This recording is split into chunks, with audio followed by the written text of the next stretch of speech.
అందులో అన్నయ్య కొయ్యగా ఉండి 100 మంది ఎంతమంది పాటలు పాడే వాళ్ళు ఉంటారు కదా స్టేజ్ మీద, వాళ్ళందరినీ వారి పాటలు నేర్పించి వారిని దగ్గర ఒక 5-10 రోజుల నుంచి అన్నయ్య వెళ్తున్నాడు.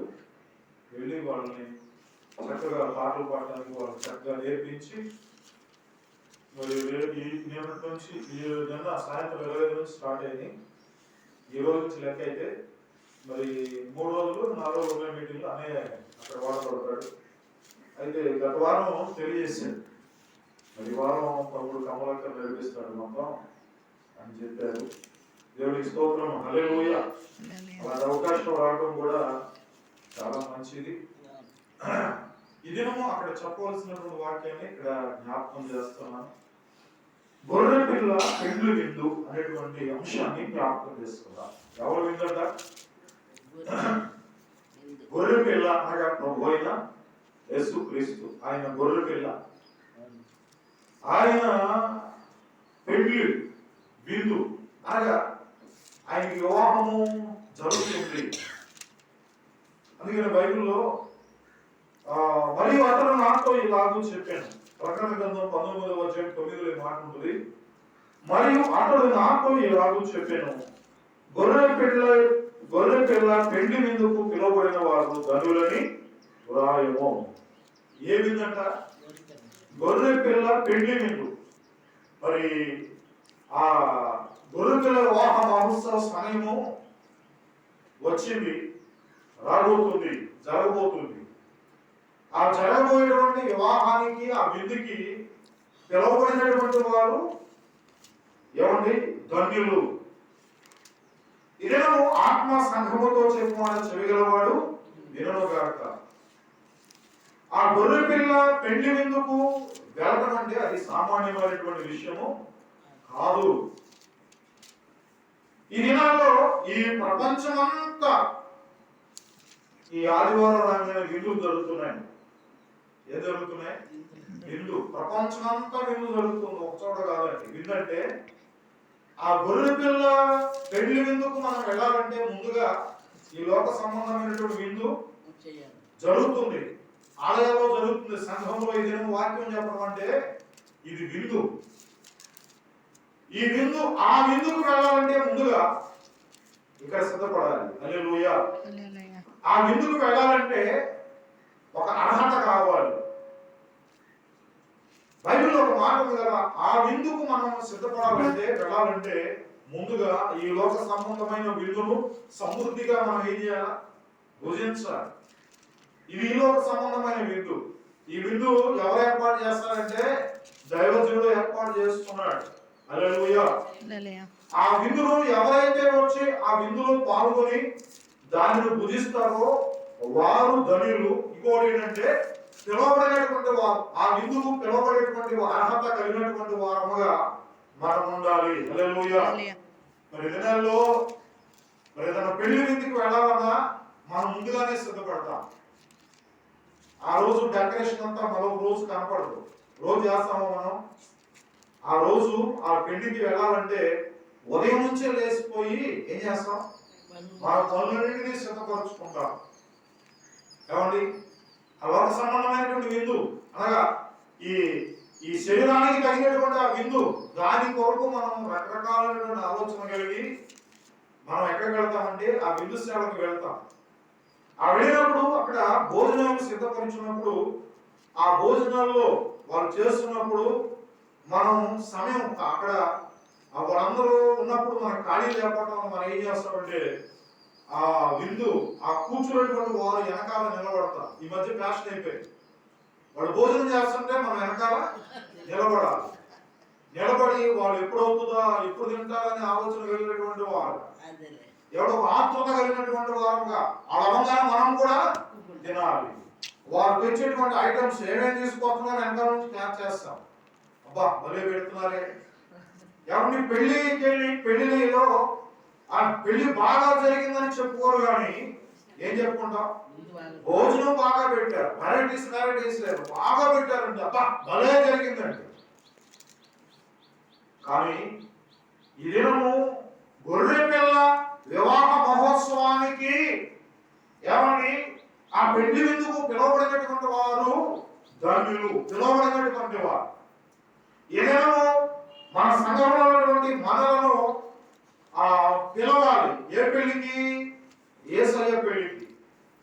ఆ పెళ్లి ఈ లోకం అనేటువంటి ఒక సంఘము, ఆ సంఘము సిద్ధపరచబడిన తర్వాత ఆ వధువు సంఘం అనేటువంటి ఆ సంఘమును పెళ్లి కుమారుడు అంతఃపురంలో నుండి బయలుదేరితే ఆ పెళ్లి కుమార్తె ఎక్కడి నుంచి రావాలి? గదిలో నుండి రావాలి. కనుక ఆ పెళ్లిలోనికి మనం ప్రవేశించాలంటే మనం ఒక అర్హత కలిగి ఉండాలి. బైబిల్ గ్రంథంలో ఒక మాటను జ్ఞాపకం చేసుకుందాం. మత్తయి సువార్త 22వ అధ్యాయము మనం చదివినప్పుడు ఆయన ఒక ఉపమాన రీతిగా యేసు ప్రభు వారు వాదన చేస్తున్నాడు. ఏమంటున్నాడంటే, యేసు వారికి ఉత్తరమిచ్చు తిరిగి ఉపమాన రీతిగా ఇట్లా అంటున్నాడు. ఏమంటున్నాడు? పరలోక రాజ్యము తన కుమారునికి పెళ్లి విందు చేసిన ఒక రాజును పోలి ఉన్నది. హల్లెలూయా. ఎవరు పోలి ఉందంట?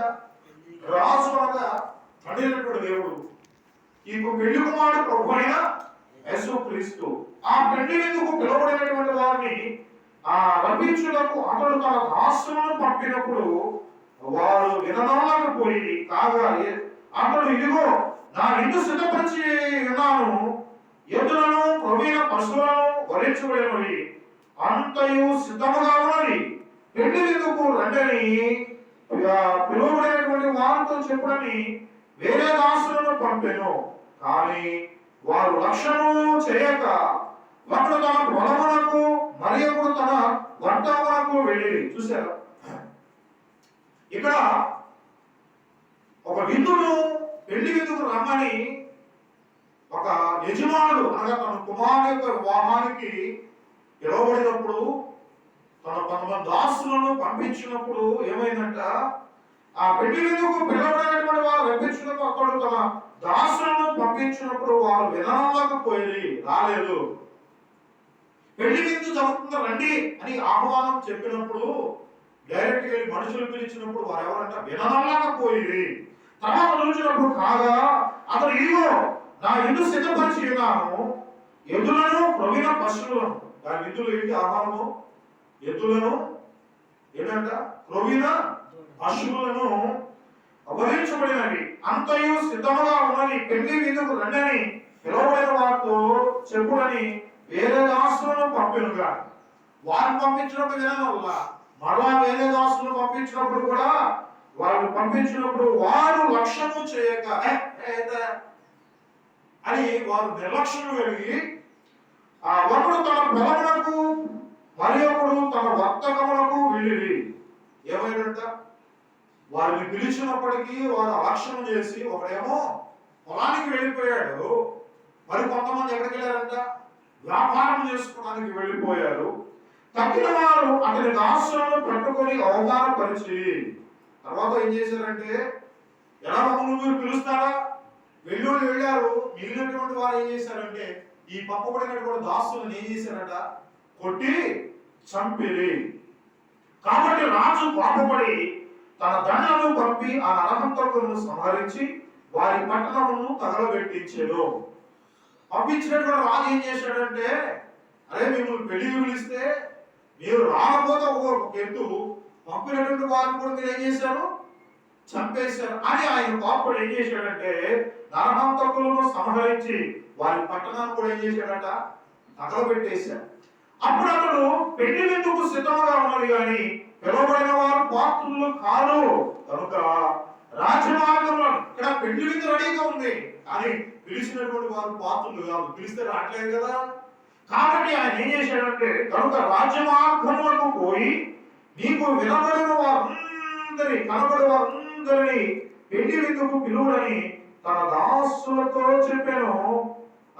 తర్వాత ఏం జరిగింది? ఆ రాజు రాజమార్గంలోకి పోయి ఆ దాసులు రాజమార్గంలోకి పోయి చెడ్డవారినేమి మంచివారినేమి తమకు కనబడిన వారందరినీ పోగు చేసుకుని విందుకు వచ్చిన వారితో ఆ పెళ్లి శాల నిండాడు. ఇప్పుడు ఏమైందంటే ఇలా మాట్లాడట్లేదు కదా, కాబట్టి ఇప్పుడు ఏం చేస్తారంటే మీరు వెళ్ళి ఎవరిని మంచివారిని చెడ్డవారిని అందరినీ పిలిచి తీసుకోరండి. చూసారా? పిలవబడినటువంటి వారు రాలేకపోయారు. ఇక డైరెక్ట్కి వెళ్ళి కనబడిన అందరినీ మంచోడిని చెడ్డలో కూడా ఏం చేశారట, పిలిచారు. అప్పుడు ఏం జరిగింది? ఆ చెడ్డవారిని పోగు చేసి మంచివారిని కనబడిన వారందరినీ పోగు చేసుకొచ్చిన కనుక విందుకు వచ్చిన వారితో ఆ పెళ్లిశాల నిండేడు. ఏమైపోయిందంటే అప్పుడు పిలవబడిన వాళ్ళు రాలేదు, ఏమండి ఇన్విటేషన్ ఇచ్చిన వాళ్ళు రాలా. ఆ లోపల ఉన్నటువంటి వారు మంచివారు వచ్చారు, చెడ్డవారు వచ్చారు. ఆ చెడ్డవారితో మంచివారితో ఏమైందంటే విందుశాల నిండిపోయింది. ఏమండి ఇక్కడ మనం విషయాన్ని జ్ఞాపకం చేసుకోవాలి.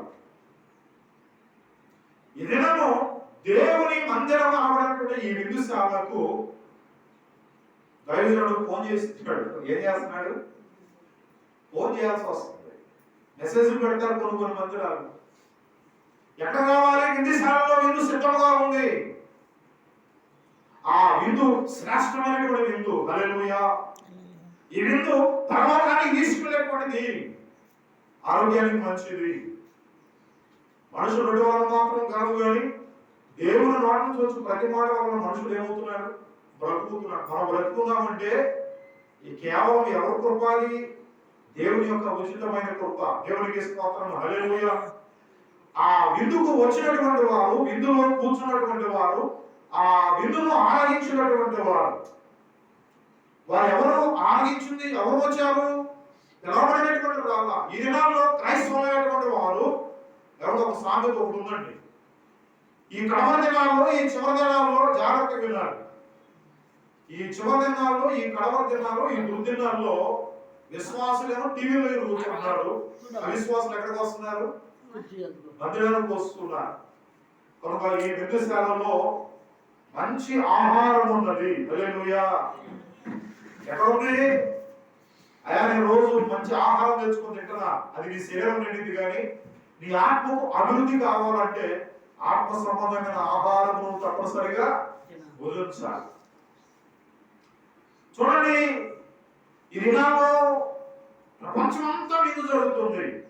ఆ విందు ఎలా జరుగుతుందంటే, ఏమండి బొచ్చగించి ఆ విందు పెడుతున్నారు. బొచ్చగించి సంఘములో విశ్వాసులు అనేటువంటి వారు దైవజనుడు ఒక మాట అంటే ఏమైపోతున్నారు? వెళ్ళిపోతారు, పారిపోతున్నారు. ఇక్కడ సంఘం ఇంకో సంఘం పెడతారు. ఏమండి కొంతమంది పాటలు పాడుతున్నారు అనుకో, రోజు వాళ్ళే పాడతారా? మేము పాడమా? మాకు అవకాశం లేదు, మాకు ఎందుకు ఇవ్వట్లేదు? పాస్టర్ గారు ఇవ్వట్లేదు. పాస్టర్ గారు లేదా వేరే సంఘానికి వెళ్ళిపోతారు. ప్రతి సంఘాల్లో ఆదివారం వచ్చేప్పుడు భోజనాలు దొరుకుతున్నాయి. మా సంఘంలో అయ్యగారు పెట్టట్లా. ఇది కూడా కారణమే. వెళ్ళిపోయేవాళ్ళు చాలా మంది. కొంతమంది శ్వాసతో జరగట్లా. కారణం ఏంటి? వీళ్ళు విశ్వాసం లేదు. ఆ విశ్వాసం మర్చిపోయి పాస్టర్ గారి మీద నింద. ఏమండి ఒక రోగం వచ్చిందంటే ఈ రోగం పాస్టర్ గారు ప్రార్థన చేయాలి, అందుకే రోగం వచ్చింది. నీ సమయం దేవుడు ఎంతవరకు ఇచ్చింది అంతవరకే.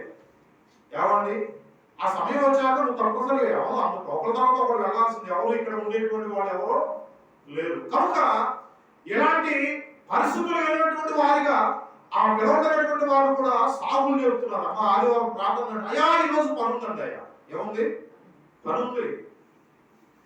ఈరోజు పనికి వెళ్తే వారం అంతా జరిగిన డబ్బులు ఈరోజు ఇస్తాడు. ఈరోజు వెళ్ళకపోతే రావు, వెళ్ళిపోవాలి.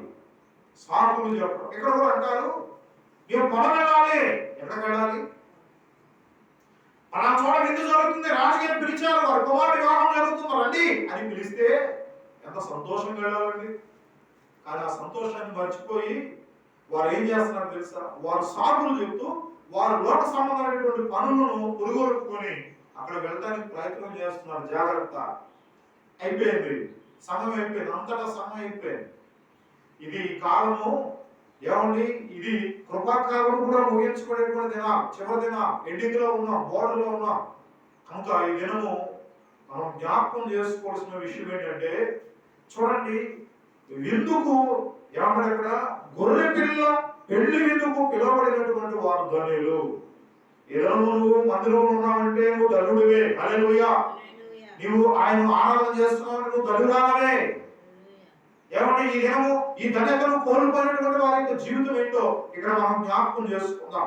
చూడండి ఆయన మందిరానికి కూడా వస్తూ ఆయన విందులను కూడా మనం పాల్గొంటూ లోక సంబంధమైనటువంటి మనుషులుగా ఉండడానికి వీల్లేదు. ఆత్మ సంబంధమైనటువంటి మనుషులుగా మనం ఉండాలని దేవుడు కోరుతున్నాడు. ఆయన తన పర్వత రాజ్యానికి మనం వారసులుగా చేయాలని ఆయన ముందుగానే జగత్పురాన్ని వేయడానికి ముందే నిన్ను ఆయన ఏర్పాటు చేసుకున్నాడు. హల్లెలూయా. ఈ సత్యాన్ని మర్చిపోతున్నాం. మనం మందిరానికి వస్తున్నాం, మందిరాలు ఏర్పడ్డాయి, మంచివారు వచ్చారు, చెడ్డవారు వచ్చారు, విధిశాల మొత్తం నింపబడింది. కానీ అక్కడ ఏం జరిగిందంటే చూడండి, అక్కడ రాజు కూర్చున్నటువంటి వారిని చూడ లోపలికి వచ్చి అందరూ నిండిపోయారు. ఒక రాజు పెళ్లి కుమారుడు పెళ్లి కదా, ఆ వివాహానికి ఆ రాజు పిలిచాడు కదా అందరినీ. మంచివారు వచ్చారు, చెడ్డవారు వచ్చారు, అందరూ నిండిపోయారు. అప్పుడు ఆ రాజు లోపలికి వచ్చి ఏమంటున్నాడు అంటే చూడండి, రాజు కూర్చున్న వారిని చూడ లోపలికి వచ్చి అక్కడ పెళ్లి వస్త్రము ధరించు పనిని ఒకరిని చూసి, స్నేహితుడా, పెళ్లి వస్త్రం లేక ఇక్కడికి ఎలాగో వచ్చింది? ఇది ఏమండి అంశం ఏమిటంటే ఆ రాజు లోపలికి వచ్చి ఒక వ్యక్తిని చూసుకున్నాడు. ఆ వ్యక్తికి ఏమి లేదట, పెళ్లి వస్త్రము లేదు. ఏమి లేదండి, పెళ్లి వస్త్రము లేదు. అంటే పెళ్లి వస్త్రం అనగా రక్షణ వస్త్రం. హల్లెలూయా. ఏమని ఆ రక్షణ వస్త్రాన్ని కలిగి ఎక్కడ కావాలట? ఆయన మందిరానికి రావాలి, ఆయన విందుకు రావాలి. ఆయన విందు శ్రేష్టమైనటువంటి విందు, ఆయన విందు పరిశుద్ధమైనటువంటి విందు. ఆ పరిశుద్ధమైనటువంటి విందులోనికి వస్తున్నప్పుడు ప్రతి ఆదివారము దైవజనుడు ఆ పరిశుద్ధమైనటువంటి విందును నీకు ఇస్తున్నప్పుడు నువ్వు దాన్ని తినడానికి వస్తున్నటువంటి నీవు ఎలా ఉండాలంటే పరిశుద్ధమైనటువంటి అనుభవం కలిగి ఉండాలి. అందుకని దేవుడి మందిరంకి వచ్చినప్పుడు ప్రవర్తన సరి చేసుకోవాలి. అందుకని మీరు పైన ఉన్న వాటిని వెతుకుడు కానీ భూ సంబంధమైనటువంటి వాటి వైపు. ఆ వ్యక్తికి ఏమి లేదంటే పెళ్లి వస్త్రం లేదు. అప్పుడు ఆ రాజు అంటున్నాడు, స్నేహితుడా, పెళ్లి వస్త్రము లేక ఇక్కడికి ఎలాగ వచ్చింది అని అడుగగా వాడు మౌనమై ఉండేను. ఇక సమాధానం లేదు.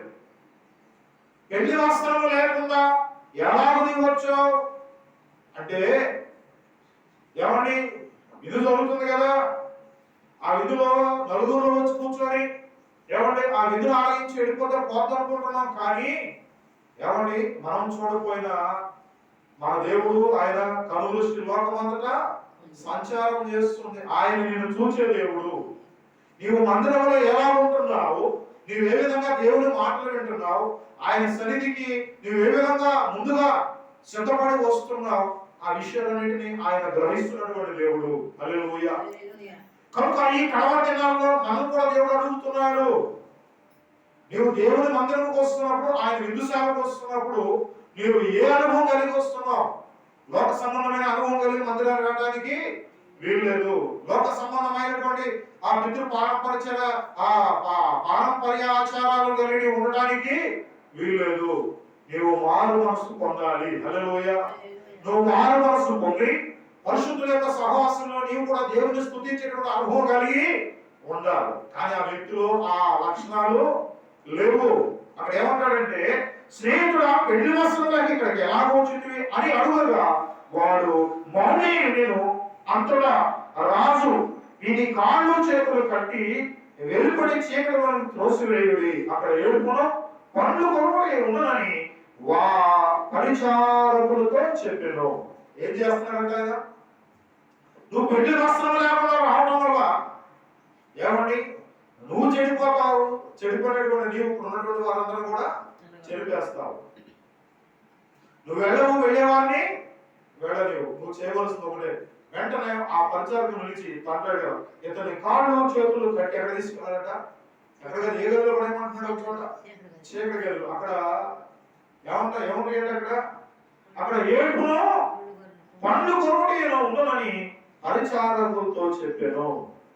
కనుక ఈ దినము ఆయన విందుకు వస్తున్నటువంటి మనము కూడా పరిశుద్ధమైన హృదయాలు కలిగి ఆత్మ సంబంధమైనటువంటి అనుభవాలు కలిగి మనం ముందుకు వెళుతూ చూడండి.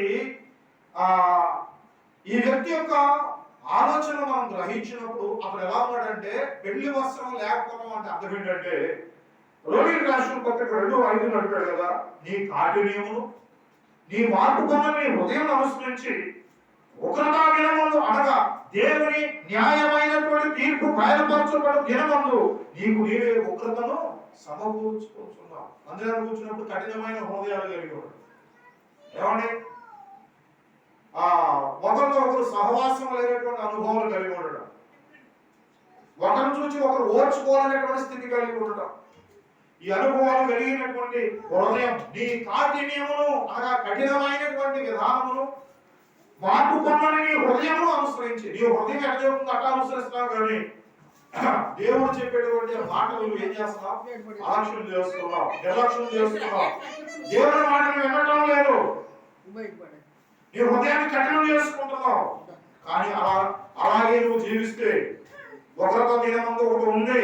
ఆ ఉగ్రత దినమందు అనగా దేవుని న్యాయమైనటువంటి తీర్పు బయలుపరచబడిన ముందు నీకు నీవే ఉగ్రతను సమకూర్చుకుంటున్నావు. ఆ ఉదాహరణలో పాపాలను కూర్చుకుంటున్నావు. దానివల్ల నీకు శాపమే కానీ నీకు మారు మనసు లేదు. ఈ పిలవబడినటువంటి వారు మంచివారు చెడ్డవారు. ఈ వ్యక్తి ఎలా ఉన్నాడంటే పెళ్లి వస్త్రం లేనటువంటి వాడిగా వస్తున్నాడు. రక్షణ పొందలేదు, మార్పు లేదు, మారు మనసు లేదు. ఈ దినం మారు మనసు పొంది కూడా, రక్షణ పొంది కూడా పాపంలో జీవించేటువంటి వారు చాలా మంది. కఠినమైన హృదయం అంటే ఆ యువతులే బాప్తిసం తీసుకున్నా అందరూ అలా చేయట్లేదు, మనం కూడా చేస్తే ఏముంది అనుకుంటున్నామేమో. జాగ్రత్త. ఆత్మ సంఘముతో చెప్పు మాట చెవిగలవాడు వినాలి. కనుక చూడండి, బైబిల్ గ్రంథంలో ఒక వ్యక్తి కనపడుతున్నాడు. ఆ వ్యక్తి పేరు ఏంటంటే గారడీ సీమోను. ఎవరట? గారడీ సీమోను.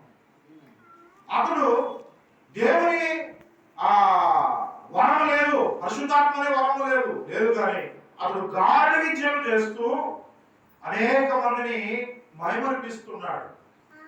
ఏం చేస్తున్నాడట? మైమరిపిస్తున్నాడు. ఆ వ్యక్తుల గురించి ఇక్కడ ఏం రాయబడుతుందంటే చూడండి, అపోస్తలుల గారికి 8:21 నీ హృదయము దేవుని యొక్క సరైనది కాదు గనుక ఈ కార్యమందు నీకు పాలుపొంపులు లేవు. ఆ వ్యక్తితో దేవుడు అదే చెప్తున్నాడు. ఈ వస్త్రం లేకుండా ఎందుకు వచ్చావు? ఇతను తీసుకుని ఎక్కడ వేయాలంట? కట్టెగా చేయడం. అక్కడ ఏడుపును పండుగ అగ్నియాలతో కూర్చోవు నాటకము. ఈ దినము దేవుడు అలా ఉండకూడదని నువ్వు కూడా నూతనమైనటువంటి దేవుడిచ్చినటువంటి రక్షణ అనేటువంటి వస్త్రాన్ని ధరించి నువ్వు మందిరానికి రావాలని, అప్పుడు ఎక్కడ కూర్చోవాలి? ఆయన ప్రేమ విందులో, పెండ్లి విందులో, తన కుమారుడైనటువంటి ఏకైక కుమారుడు విందులో నువ్వు కూడా ఏం చేయాలా? పాల్పొప్పులు పొందాలి అని దేవుడు నిన్ను కోరుతున్నాడు. కనుక నీకున్నటువంటి నీ స్వభావం 2024 సంవత్సరం ఉన్నటువంటి పాత స్థితి నువ్వు ఏం చేయాలంటే మార్చుకోవాలి. సంవత్సరాలు మారుతుంది కానీ మన బ్రతుకులు మారట్లేదు.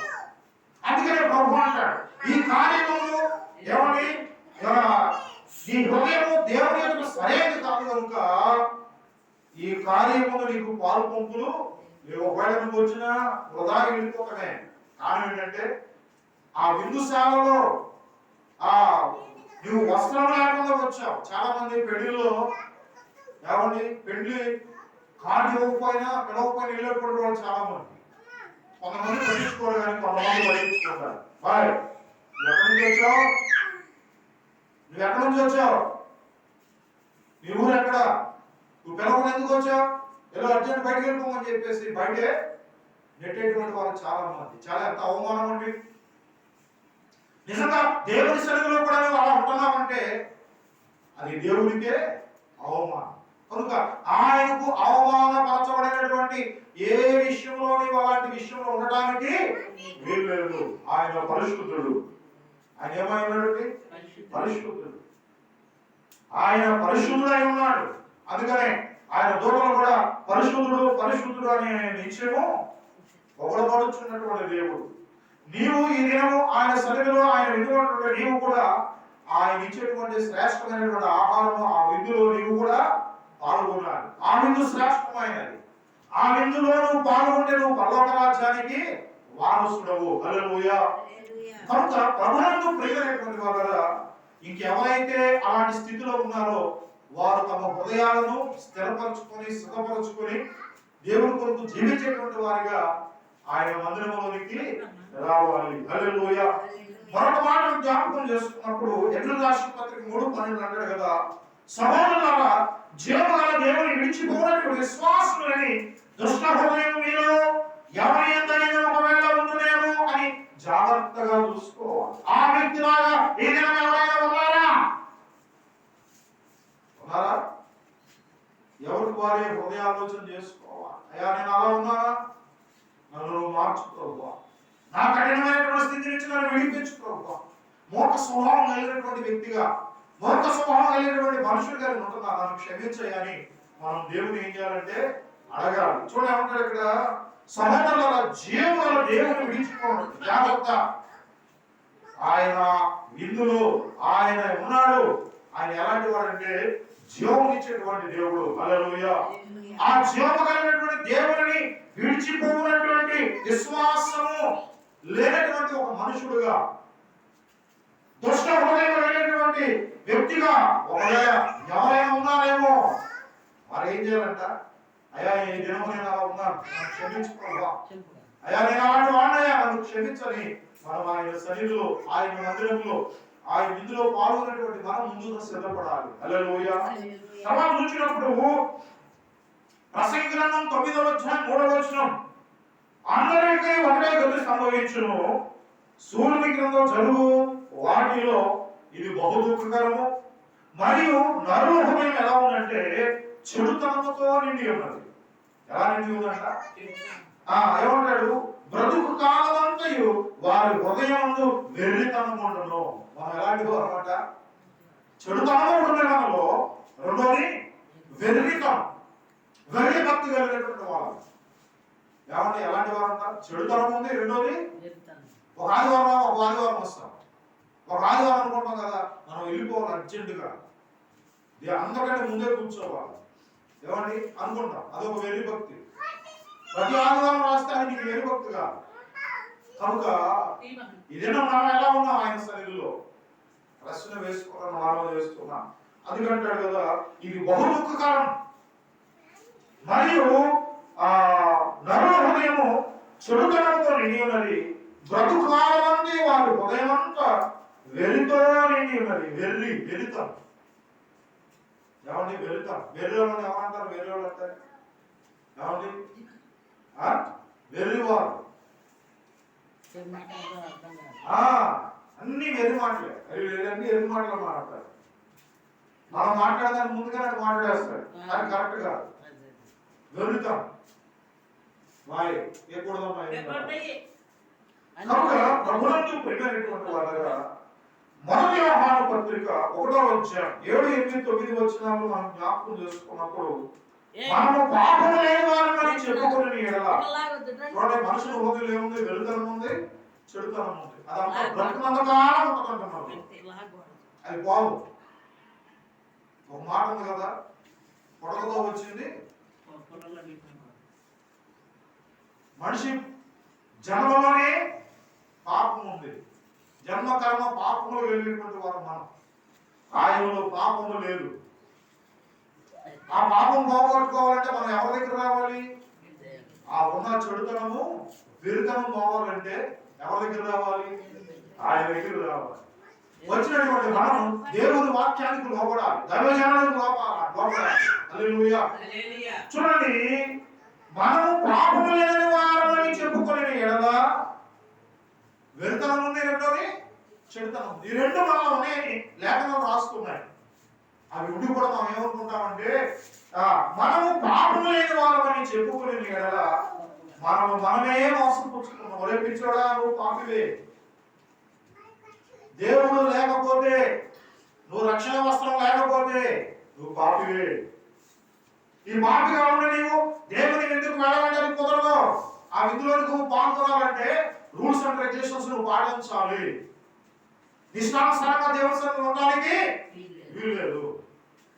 ఇష్టమైనటువంటి నీకు ఇష్టమైనవి చేయడానికి వీలు లేదు. జ్ఞాని విధానాన్ని అనుకోవడానికి వీలు లేదు. ఆయన అనంత జ్ఞాని. హల్లెలూయా. అనంత జ్ఞాని నీకు అనుకూలలో నాకు సహవాసమా మహిమాన్విత నీకు మట్టినైన నాకు స్నేహమా కృపా ఇది నీ కృపా కృపా ఇది నీ కృపా కేవలం ఎవరు కృపది చెడుతనము వెరితనం అన్నటువంటి మనలను ఆయన కప్పు చూపించాడు. హల్లెలూయా. ఏమండి ఈ పనికి మాలినటువంటి వారికి ఆయన కప్పు చూపించడం అంటే ఏంటండి?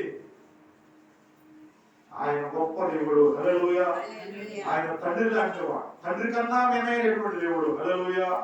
కాలాలు మారిన ఆయన వాడని దేవుడు, మార్పు లేని దేవుడు. ఈయన మొదటి వాడను కడపటి వాడను జీవించువాడను నేనే. హల్లెలూయా. కనుక ప్రభువును ప్రియమైనటువంటి వాళ్ళగా మనము పాపము లేదని ఎప్పుడు అనుకోవడానికి ఎవడు పరిశుద్ధుడు లేడు. చూడండి, మనము పాపము లేని వారమని చెప్పుకొని ఎడల మనము మనమే వాసపుచ్చుకున్నాము, మరియు మనలో సత్యం ఉండదు. అంత సత్యమే. లేచిన చేత అబద్ధాలు ఆడతాము. ఏమండి, ఇన్ని అబద్ధాలు ఆడతాము. అబద్ధాలు ఆడకపోతే మన జీవితం ఉంది కదా. నిజంగా నీవు ఆయనలో ప్రతిష్ఠించబడితే నీలో అసత్యమైనటువంటిది ఉండటానికి వీలు. ప్రభువు 33.5 సంవత్సరాలు ఆయన సత్యము అయిన దేవుడు కనుక, ఆయన సత్యము కనుక ఆయన ఏనాడు అబద్ధము ఆడదు. అబద్ధము అంటే నరుడు మనమే నరుడు. అబద్ధం లేచిన సత్యం ఉండదు, అంతా సత్యమే. ఇలాంటి సత్యము మనలో అసత్యం మనలో ఉండి కూడా మనం అంటాం, అయ్యా నేను పరిశుద్ధుడున్నాయా, నాకు దర్శనాలు వచ్చినాయి. ఏమొచ్చినాయి? దర్శనం. చూడండి ఎంత మోసం చేస్తున్నాము దేవుని.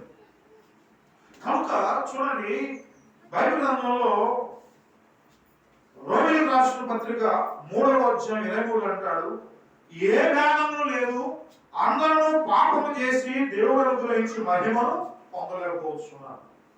అంటే పాపం చేసే విషయంలో భేదం లేదు. ప్రతి మానవుడు ఏం చేస్తాడంటే, ఏ భేదం లేదు, అందరూ పాపం చేసి, అంటే ప్రతి మనిషి ఏమై ఉన్నాడు? పాపి అయి ఉన్నాడు. పరిశుద్ధులుగా మార్చబడాలంటే నువ్వు విందు సేవకు రావాలి. గొర్రె పిల్లల మహోత్సవానికి నువ్వు వెళ్ళాలంటే, ఆ విందుకు వెళ్ళాలంటే నువ్వు ముందుగా ఈ లోకంలో నువ్వు సిద్ధపడాలి. హల్లెలూయా. సిద్ధపడుమా ఓ సంఘమా, యేసు వచ్చు వేళ చేరుకోమా. ఆయన వచ్చే గడియలు దగ్గరకు ఉన్నాయి. ఆయన రాకడ నీ కొరకు నా కొరకు ఆయన ఆలస్యం చేస్తున్నాడు. నువ్వు రావాలని, నీలో ఉన్న వెలుతనం పోవాలి, చెడుతనం పోవాలి. పాపిగా ఉన్నటువంటి నీవు ఏమని నువ్వు పరిశుద్ధులుగా మార్చబడాలి. పాపం అంటే అర్థం ఏంటంట? పాపం అనగా గురి యొద్దకు చేరకుండా పోవడమే. పాపం అంటే ఏంటంటే గురి, పరలోకమైన గురి. అక్కడ వెళ్ళాలంటే, ఆ గురి దగ్గరికి వెళ్ళాలంటే మనం ఏం చేస్తాడు? సాతానుడు పడేస్తున్నాడు, పడిపోతున్నాం. కారణం ఏంటంటే మనలో చెడుతనం ఉంది, రెండోది వెలుతనం. ఆ రెండు లేనప్పుడు నీవు పరిశుద్ధుడు. హల్లెలూయా. పరిశుద్ధమైన అర్హత కలిగినటువంటి నీవు ఆ బిడ్డకు నువ్వు కూడా పిలువబడతావు. పిలువబడినప్పుడు నువ్వు సాగులు చెప్పావు. నువ్వు ఎక్కడికి వెళ్తావు? ఆయన దగ్గరికి రావాలని ఆశ కలిగి నువ్వు ఆయన దగ్గరికి వెళ్తావు. ఆశ కలిగిన ప్రాణము ఆయన తృప్తిపరచబడేటువంటి దేవుడు. హల్లెలూయా. హల్లెలూయా. కాబట్టి చూడండి, బైబిల్ గ్రంథంలో కూడా అపోస్తలుల కార్యం 5:3-9 చూడండి. అపోస్తలుల కార్యం 5:39 మనం జ్ఞాపకం చేసుకున్నప్పుడు, 5:39 మనం చదివినప్పుడు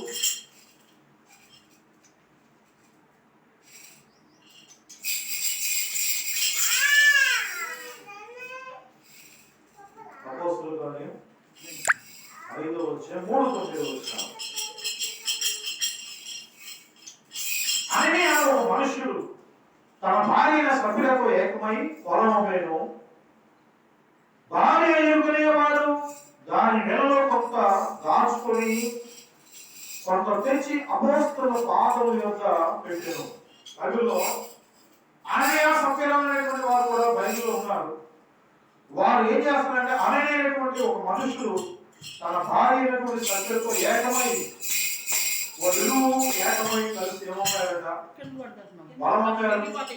ఆ పొలం కొంత దాచుకొని ఏమన్నా జాగ్రత్తగా దాచుకొని భార్య ఎన్నుకనే వాడు దానిని చెరలో దాని ఆ వెలలో కొంత దాచుకొని కొంత తెచ్చి అపోస్తుల పాదం యొక్క పెట్టెలో పొలమే కొంత దాచుకున్నాడు, కొంత దగ్గర తీసుకొచ్చాడు, అపోస్తుల పాదం దగ్గర తీసుకొచ్చాడు. అప్పుడు పేతురు అననీయతో అంటున్నాడు, ఈ భూమి వెలలో కొంత దాచుకొని పరిశుద్ధాత్మను మోసపుచ్చుటకు సాతాను ఎందుకు నీ హృదయమును ప్రేరేపించును అని, అది నీ యొద్ద ఉన్నప్పుడు నీదే కదా, అమ్మిన పిమ్మట అది నీ వశమై ఉండలేదా? ఎందుకు ఈ సంగతి నీ హృదయంలో ఉద్దేశించుకుంటున్నావు? నీవు మనుషులతో కాదు దేవునితోనే అబద్ధం ఆడుచున్నావని వారితో చెప్పాడు. పేతురు అంటున్నాడు, అబ్బాయి నువ్వు తీసుకొచ్చావు బాగానే ఉంది, కొంత దాచుకొని కొంత తీసుకొచ్చావు కదా, నువ్వెందుకు పరిశుద్ధాత్మను మోసం చేస్తున్నావు? పరిశుద్ధాత్ముడు తెలియదా? ఆయన కన్నీ తెలుసు, హృదయస్థములు ఎరిగినటువంటి వాడు. నువ్వు కొంత దాచుకొని కొంత తీసుకొచ్చావు అపోస్తల పాదాల దగ్గరికి. ఒక తీసుకురాకపోయినా పర్లేదు, కానీ నువ్వు ఆ నటన చేయడం అది మంచిది. నువ్వు నన్ను మోసం చేయటం, ఎవరు మోసం చేస్తున్నావు? పరిశుద్ధాత్మను మోసం చేస్తున్నావు అని ఈ మాటలను వినుచుని పడి ప్రాణములు విడుదల. ఆ మాటలు వెంటనే పడిపోయి చచ్చిపోయాడు. తర్వాత ఏం జరిగింది? ఆ వినినటువంటి వారికి అందరికీ మిగులు భయం కలిగారు. అప్పుడు పడుచువాడు లేచి వారిని బట్టతో చుట్టి మోసుకొని పోయి పాతి పెట్టారు. వెంటనే పడుచువారు ఏం చేశారు? ఆ చచ్చిపోయినటువంటి వాడిని తీసుకెళ్లి ఆ బట్ట చుట్టి తీసుకెళ్లి పాతి పెట్టేసి అయిపోయాడు. ఇంచుమించు 3 గంటల సేపటికి అయిపోయింది. 3 గంటల తర్వాత తన భార్య ఎక్కడికి వస్తుందంట, జరిగినది ఎరుకక లోపలికి వచ్చాడు. అప్పుడు పేతురు, మీరు ఈ భూమిని ఇంతకే అమ్మితిరా అని చెప్పమని ఆమెను అడిగారు. అందుకు ఆమె, అవును ఎంతకే అని చెప్పాను. అందుకు పేతురు, ప్రభు యొక్క ఆత్మను శోధించటకు మీరు ఎందుకు ఏకీభవించింది? ఇదిగో నీ పెరిమిడి పాతి పెట్టినటువంటి వారి పాదముల వారితోనే ఉన్నది. వారు